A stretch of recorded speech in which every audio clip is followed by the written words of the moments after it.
Hi there, welcome to January's edition of Eye on Design. When I started out to put the program together for this month, I was going through the clips and nothing was registering with me that I wanted to put out this month. And I always tend to run things to the wire, so I mean, I'm literally putting this together 24 hours before it's going to be coming out to you there over the airwaves and through the player. But I wanted to do something. It's 21 years of human design. You know, human design has come of age. It is the knowledge for this age, and I wanted to celebrate that. And I'd arranged to do an interview with Mary Ann about a trip to Hawaii as just a little 10-minute segment in the 30-40 minutes of programming that I was going to put out for this month. And as always, unexpected and joyful, a whole interview came out of about 33 minutes long, I think. It started off about Hawaii and the thrill of Hawaii and what it meant to Mary Ann to be there and what it meant for the people there to have Mary Ann visit them. And it turned into the celebration that I so desired. It's, wow, I mean, absolutely, I'm blown away. It's exactly what I want to put out during this month of 21 years of human design and the coming of the Rave New Year. So there won't be an outro. We will be finishing with the whole program is dedicated to this interview. So I won't speak to you again at the end of this show. I'll speak to you again in February. Have an interesting time over the course of the new year. Keep the cork in the bottle until then, until the Rave New Year. And I'll speak to you again in the Rave New Year. So I will say it, even though it's not the end, from Ibiza, from Eye on Design, and from myself. Bye for now.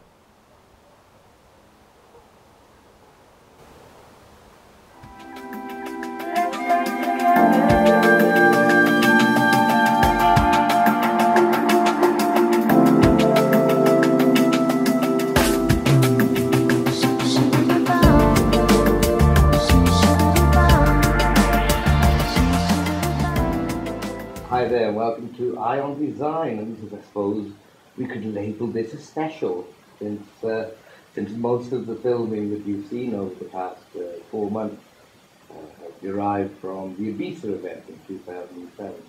And this is a 2008 clip, and I'm joined by Mary Ann Winiger, who you know, there's really no need for introduction. Hello. And Mary Ann recently made a visit to Hawaii, and if you've been listening to the radio, you have heard a sort of an hour interview which I broke down into 5 parts and laid in over a week, and that sort of stimulated me to really ask Mary Ann to do this little chat. I thought it was worthy of some more conversation about this community. Really? Yeah, let's just talk about it. They seem, I don't know. I mean, I only heard really Charlotte and John on the interview, but the enthusiasm, not for design, but for living their design, was what came through. Yeah, it was incredible. Yeah, it was very special for me to meet so many people in one group that really wanted to live it. You know, there were many workshops and lots of hours, and I did many sessions and readings, and the only time anyone came with any paper and pencil was when it was the projector's day. And they're here to learn the system, and they're taking notes, so it was perfect. But no, I mean, the rest was just really, everyone was there to have an experience of themselves. Wow. It was incredible for me. Tell me the story of what led you into this path. Well, it was my sacral. I mean, you know, I thought it might be. It gets me into all kinds of trouble, my God. Let's see, it started months and months ago. I guess it was at the last Ibiza event when my book had come out. Mm-hmm. And then this person in Hawaii, Charlotte, and also John, they emailed me and wanted to know if they could buy a quantity of them. And I went, mm-hmm. So we shipped them off, and then they bought more, and then I started to give some readings for people there. They were already knew about design, mm-hmm. but you know, it was just like, wow, this is really cool. There's all these people on Kauai. Yeah. And, you know, I felt like I was connected to them, and never in a million years thought I would ever meet them, unless they came to the Ibiza event, you mm-hmm. know? But yeah. I never, ever thought of going. I mean, here I am on Ibiza, and Hawaii is a little really far away. So I get this email, and I was asked, will you come? And my sacral, I'm spontaneous. It's my spleen to my sacral. I'm reading this email, and I hear, come out, and my mind is like, you've got to be kidding. You have got to be kidding. I mean, we're not even talking Spain, New York, or Spain, LA. We're talking Spain, New York, LA, Kauai. I mean, 11 hours time difference. I think I can't even imagine how many airports and all of that. But when my mind freaks out like that, I always know it's a good one mm-hmm. for me. Mm-hmm. It has, you know, when my mind starts, whoa, you can't, yeah. I know this is really going to be. And it's really, just one little point, it's really good when that happens with the mind, you know. You can just sort of sneak underneath it. It's so involved in the logistics of everything that you can just slip in and say. Well, no, not that so much. It was more my mind was trying to talk me out of my sacral response. Yeah. And so when the mind goes crazy like that, it's like, oh, this is going to be really interesting. And also that I could feel how this was a big one for me, mm-hmm. going there, because the mind was so opposed. You know, it's like that. So, yeah. And so I understand there was a lot of banana sandwiches and a lot of hours.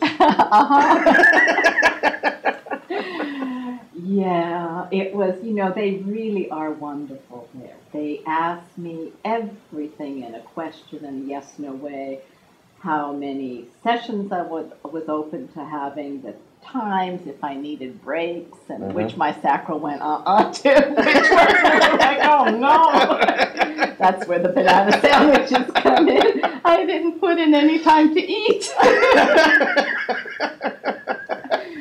It's crazy, but yeah, they're just a wonderful community.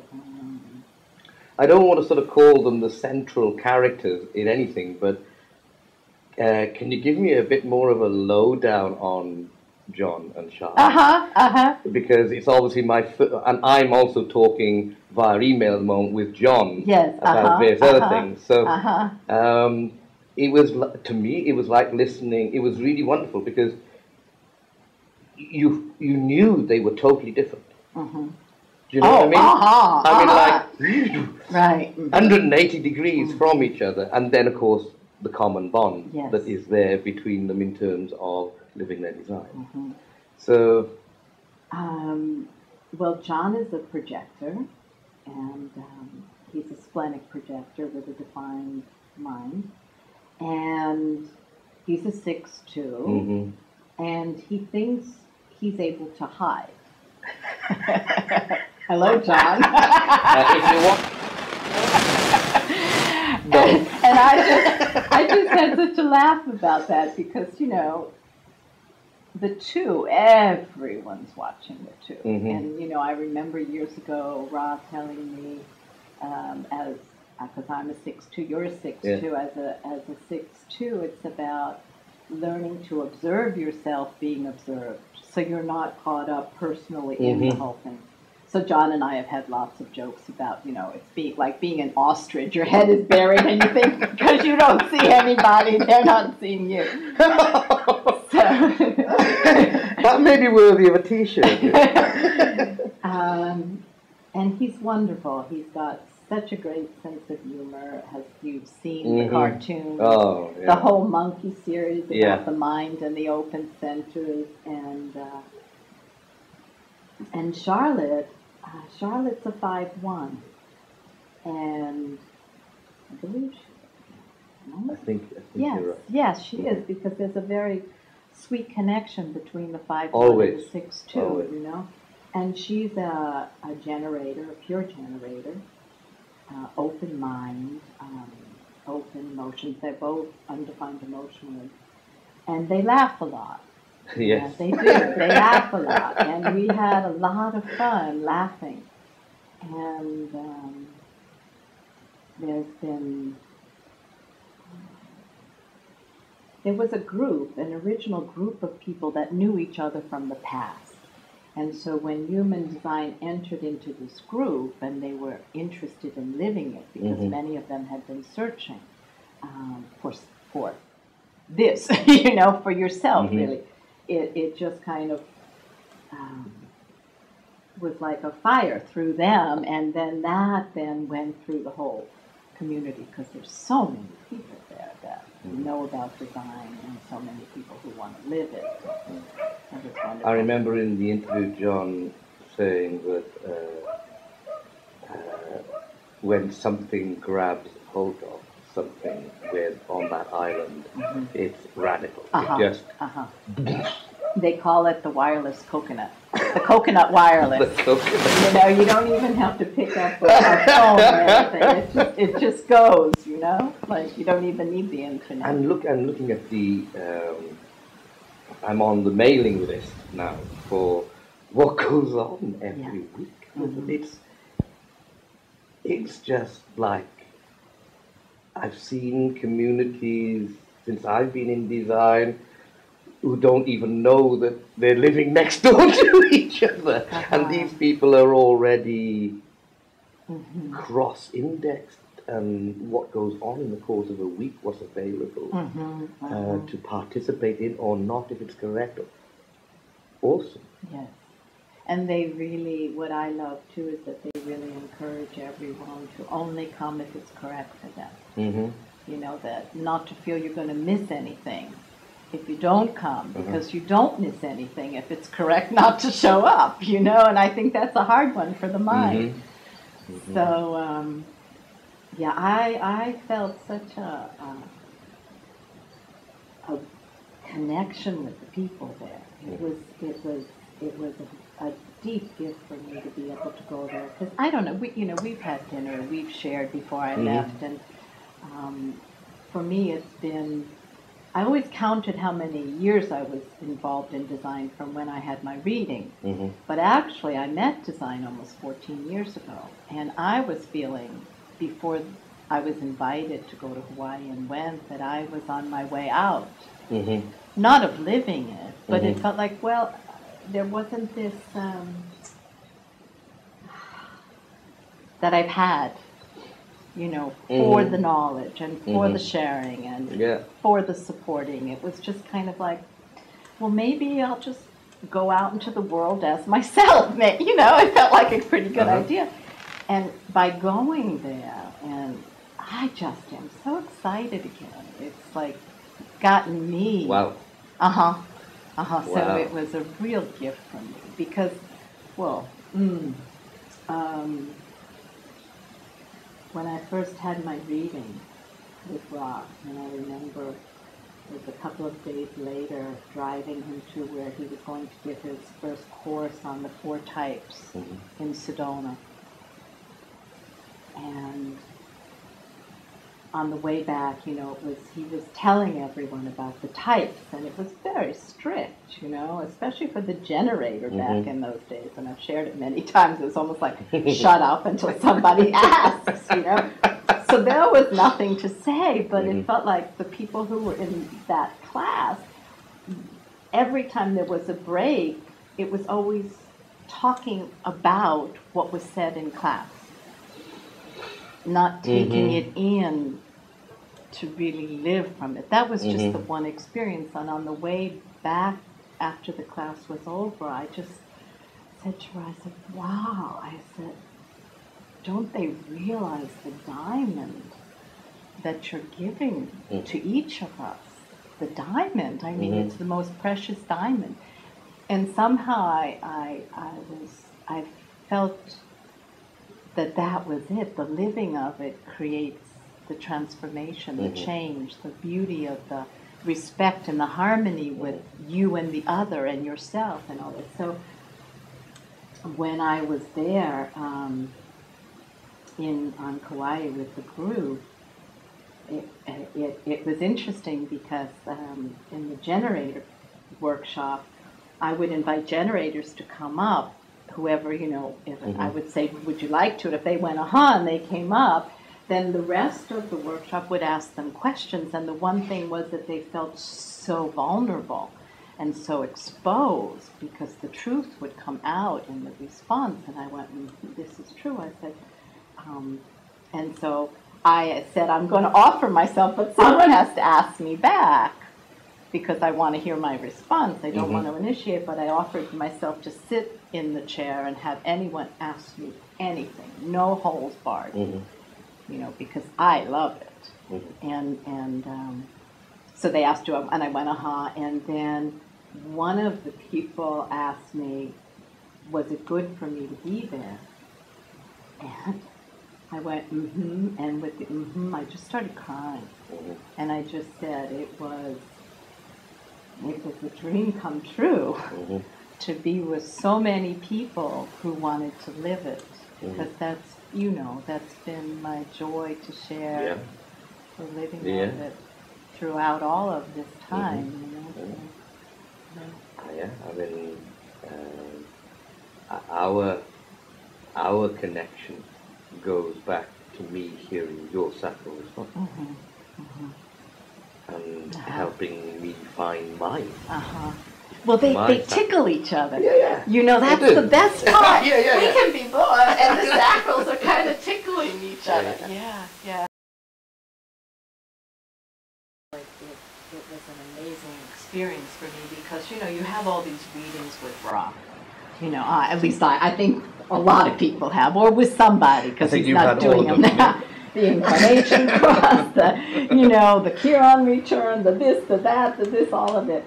And, you know, you have all these readings, and your mind interprets what's being said. So the mind thinks it knows what's being said. And then when you actually live it, it's totally different. Like when I watch myself in my life living that body graph, you know, it lives through me. And so while I was there, it was as if, you know, at one point, it was like, whoa, I could feel this alignment inside of, you know, my design, my incarnation cross, my profile, and my Chiron thematics, like, were all there. Wow. And it was like, whoa, it was, in that moment it was, you know, and of course it can be expressed in many ways, but it felt like this was what I was born to do in this moment of my life, you know. Nice. And it was, nice. Because there was no doing. It was really just being there, present and responding and being myself, and it was incredible. It was real, because I got nervous. You know, I really did. I have an open mind. You know? I was hoping they wouldn't have, you know, it was like, I never know if I'll remember something about what I know. And when Charlotte and John saying, everyone's so excited about you coming, and I remember saying, oh my God, I hope they know they're only getting me. I mean, they're getting me. You know, I can't be anything other than myself. So, and they just laughed. They said, that's what we wanted, you know. So, yeah, so it was an amazing, it felt like I was beginning now my next cycle with human design in a totally different way. And it's exciting, and I'm thrilled, and I'm full of joy about it, and we'll just see what unfolds, you know. Did you see the sort of the breakdown of type and maybe even profile there on the island? Was there we didn't get so much into profile, not experientially. Type was very interesting. Of course, there were a lot of generators, you know, a lot of generators. But in proportion, there were a lot of projectors, And it was a joke because John, who's also a projector, just cracked up laughing and saying, "Yeah, well, people who come to Kauai don't come to work." And you know, that was the biggest thing about the projectors. And then it was really cool to have the evening of manifestors, to have a group of manifestors who came together, who just loved being together, because it was like, whoa, they could just be, you know, and they didn't have to be careful about, you know, they were just, whoa, and that play with each other, and they had never been so together, like, you know, so many like that before. I suppose they didn't have to care about whose aura they trod on, or who they steamrolled over without going too first, you know.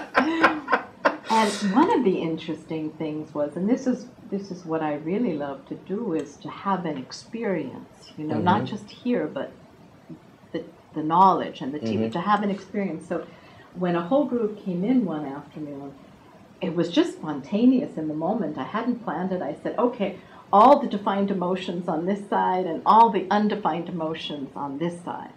And it was really half-half. Yeah. And that was fascinating. And the defined emotions were like, and the undefined emotions were just kind of looking over. I mean, it was wonderful. It was wonderful. And you could really feel the frequency and the energy of that.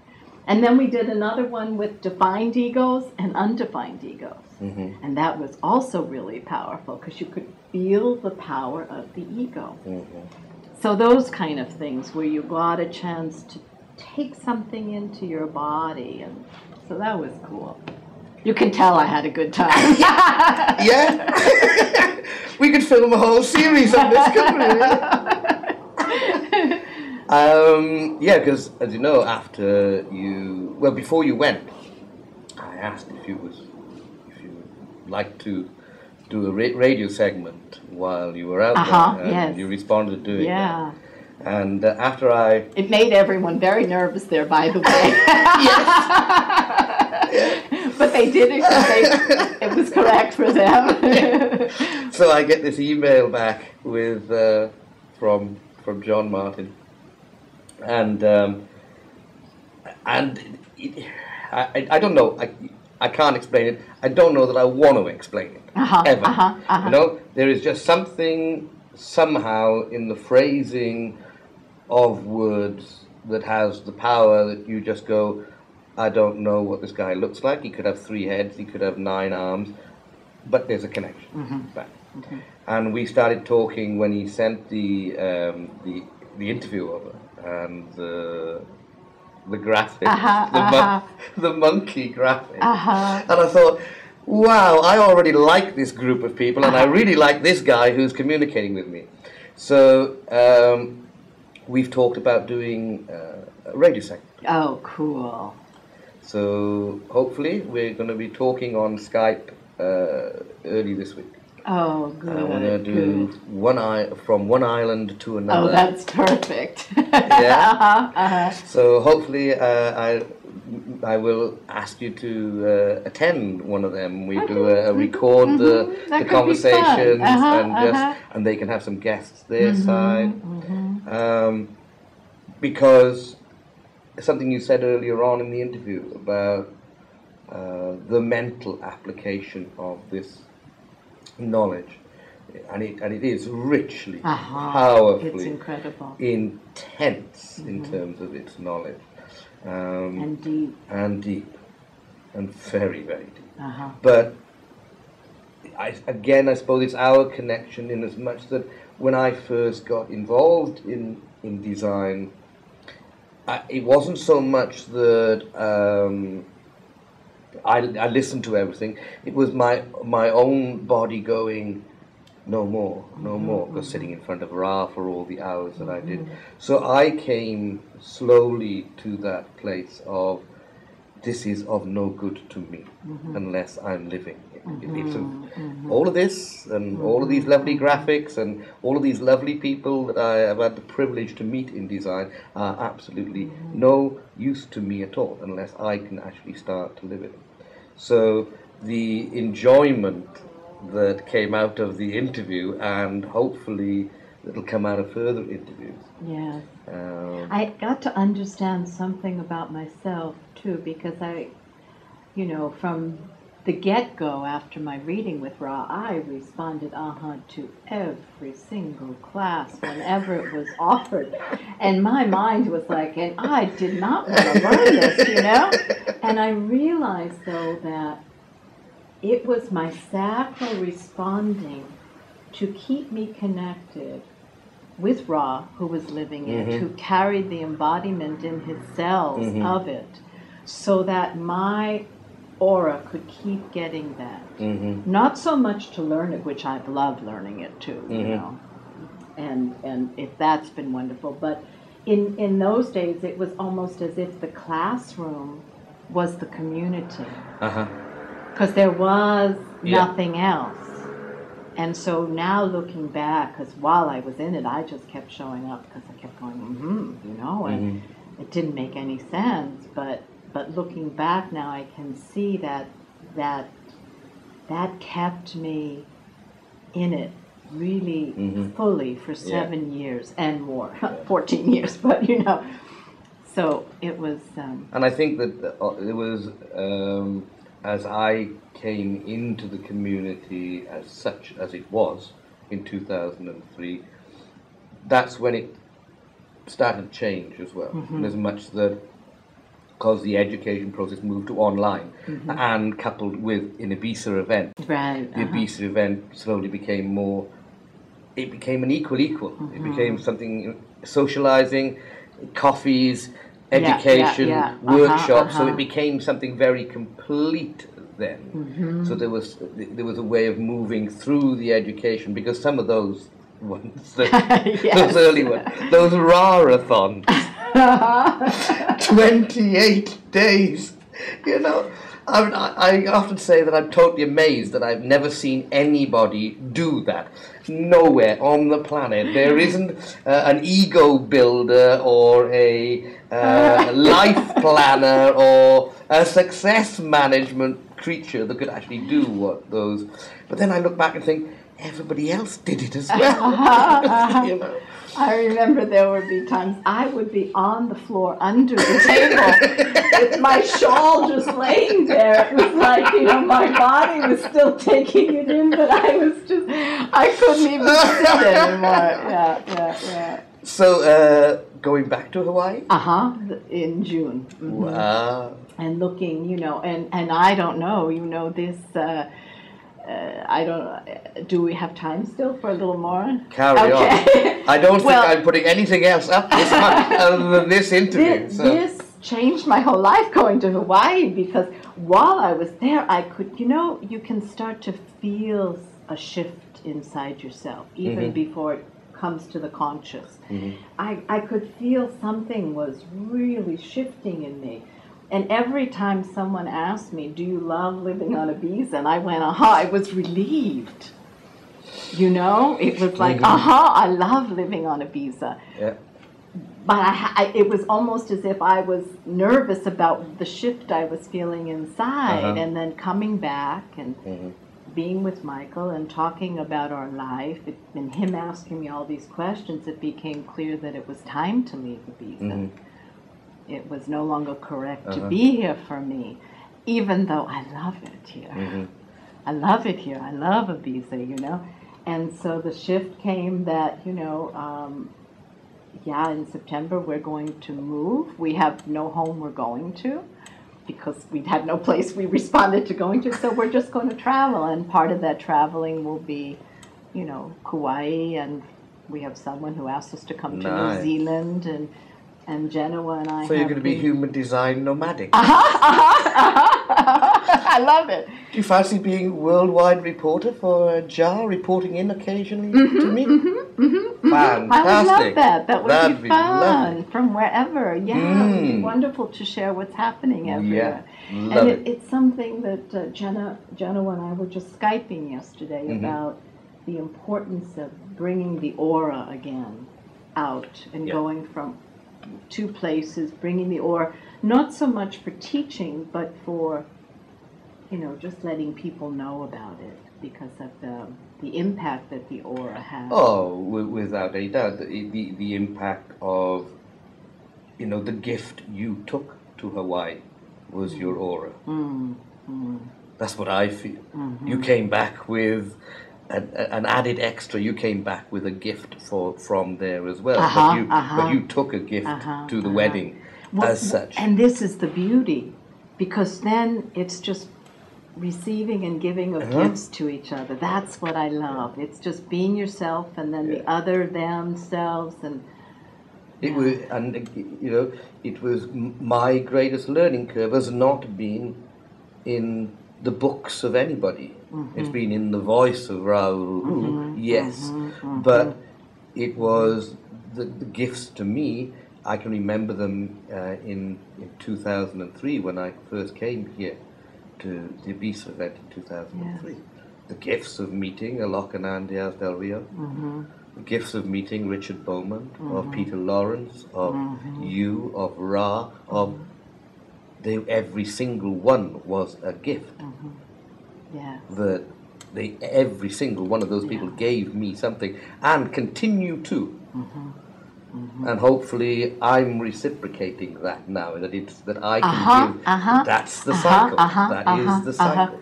It's carried in so many people, and it was amazing last night. Last night was the celebration of 21 years, the birthday of Human Design and the Voice, and Ra's microphone didn't work, so he couldn't speak, and he had to type in, and he said, now the voice is in all of you.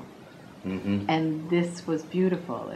It was really like after 21 years, you know, it's like when a child becomes 21, they're kind of ready to go now out in the world, you know, they're ready to leave the parents' home. And maybe a little uncontrollable. Well, if you're living yourself, it's totally uncontrollable. The fledgling leaves the nest. 21 years. It's amazing. I mean, you've been there 14 of those? 14, And I've been there 7 of those. And I was thinking about the accumulative change, the speed of that, of how the whole mechanism of the internet, of you know, the IHDS, the radio, the TV, it's incredible. And the books that are available now. The books. I mean, there were no books when I started. There was the Ray Lai Ching, the black book, and the white book, the book of letters, which were beautiful. But everything else, you were just frantically taking notes and then typing it in and then sharing notes with other people and trying to. And now there's so many books. And the books just get better and Yeah. better and better. The manuals now for students. And it's like just you incredible. you go to come to Ibiza. Uh-huh. Hawaii, come to Ibiza. Oh, you're going to freak them out. There's no surfing here. Don't Very tell sorry. them. Don't tell them, ask them. Oh, yeah. I invite the projectors and I'm asking the generators and manifestors, just do it. Uh-huh. Okay? But come, I'll stand you around. Do you want to come to the Ibiza event? You need to, you know. No. You see, now you've put, ooh. Ooh. I let you all handle that 11,000 or 13,000 miles away. And now you go to an Ibiza event and it's like, there's recording devices the size of pens, Yes. and there's computers. And people having little sticks, you know, and saying, can I put this in your computer and download your photos? I mean, it's like unbelievable. Yeah. So it's amazing how the technology is. I often remember Ra saying that, you know, design came into the world in 1987.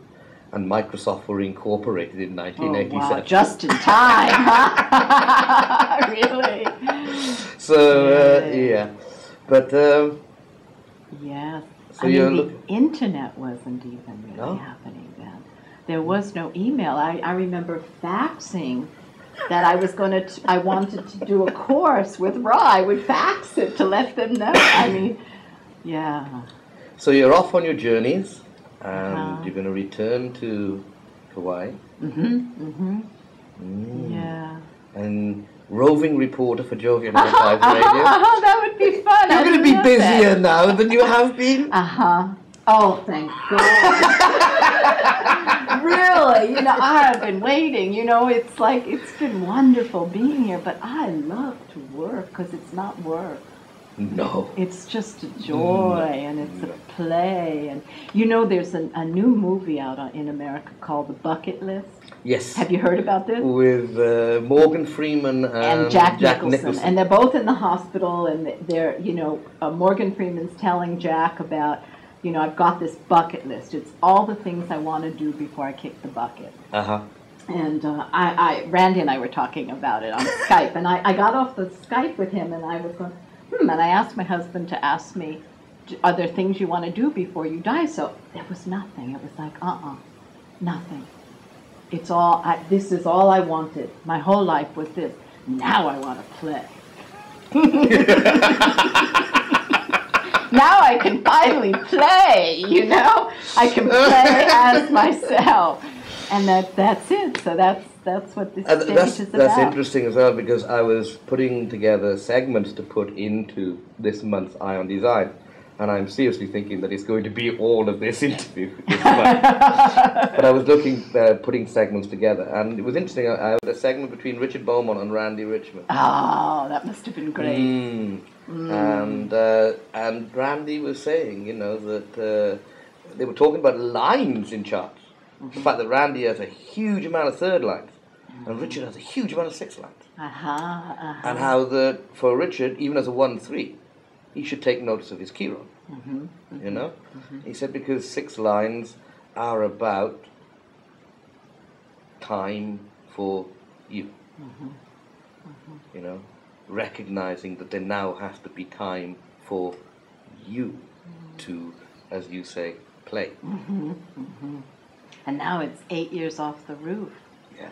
I mean, it's like, okay, the roof part is digested. Now I'm 1 year after that digested. Now I want to play. You know, now it's like, all right, I'm ready. And ask myself, oh my God, I don't have to worry. Oh, I'm going to look forward to the emails, the photos, the radio shows. We may even think of giving you a camera as well. Hello, from the top of Kilimanjaro. No, I know how to do Sound Forge, please. That's because of the radio. I remember it was like, what do I have to learn now? This? You're doing too much. No. Okay. Yeah. Okay. Just voice. Well, I think that's been fantastic. Uh-huh. I love this. This was so good. Yeah. So, Mary Ann, roving reporter, Jovian Archive Radio, nomadic human design envoy. Thank you really very, very much indeed. Yeah, this was beautiful. Great.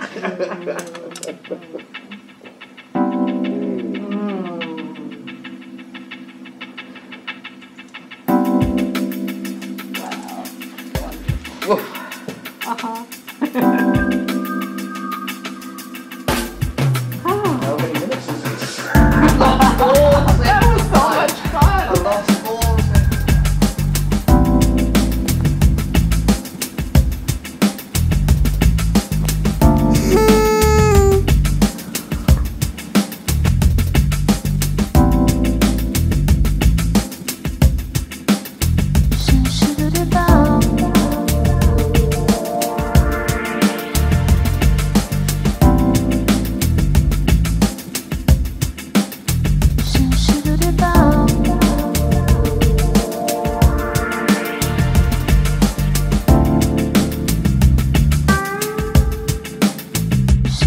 Goodbye.